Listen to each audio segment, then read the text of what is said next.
Road safety માસની ઉજવણીના ભાગરૂપે સુરત શહેર ટ્રાફિક પોલીસ દ્વારા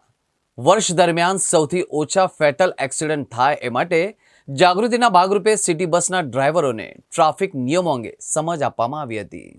રોડ સેફટી માસની ઉજવણીના ભાગરૂપે સુરત શહેર ટ્રાફિક પોલીસ દ્વારા વર્ષ દરમિયાન સૌથી ઓછા ફેટલ એક્સિડન્ટ થાય એ માટે જાગૃતિના ભાગરૂપે વિવિધ કાર્યક્રમોનું માસ દરમિયાન આયોજન કરવામાં આવ્યું હતું, જેના ભાગરૂપે આજે સુરત શહેર સિટી બસ સ્ટેશન ખાતે ડ્રાઈવરો સાથે સુરત ટ્રાફિક એસીપી શેખ અને ટ્રાફિક પીઆઈ ડામોર સાહેબે ટ્રાફિક પોલીસ કર્મીઓની આખી ટીમ સાથે સિટી બસના ડ્રાઈવરોને ટ્રાફિક જાગૃતિ અંગેના કાર્યક્રમનું પાલન કરવાનું યોજવામાં આવ્યું હતું, જેમાં મોટી સંખ્યામાં ડ્રાઈવરો આ કાર્યક્રમમાં ભાગ લીધો હતો। નેશનલ રોડ સેફટી મંથ 2025 અંતર્ગત સુરત શહેર ટ્રાફિક પોલીસ દ્વારા બીઆરટીએસ ડેપો પર આવીને બીઆરટીએસના જે ડ્રાઈવરો છે એની સાથે અને એમના જે અધિકારી છે એમની સાથે એક સંવાદનું આયોજન કરવામાં આવેલ છે। આજે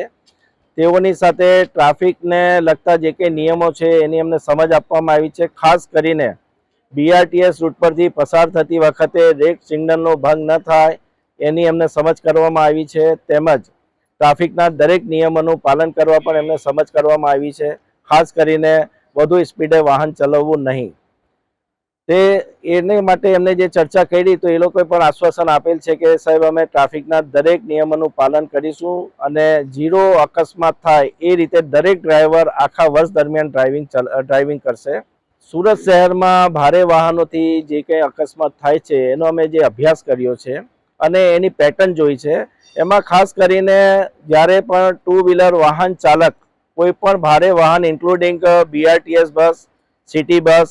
કે બસ ડેપોની કોઈ બસ હોય એમાં ડાબી સાઈડથી જ્યારે જમણી સાઈડે વળાંક લે છે ત્યારે એ સંજોગોમાં ડ્રાઈવરની જે પોઝિશન છે એની જે સિટિંગ એરેન્જમેન્ટ છે એવી છે કે લેફ્ટ સાઈડથી રાઈટ સાઈડ જતું વાહન દેખાતું નથી, જેથી અકસ્માત થવાના 100% ચાન્સીસ રહે છે।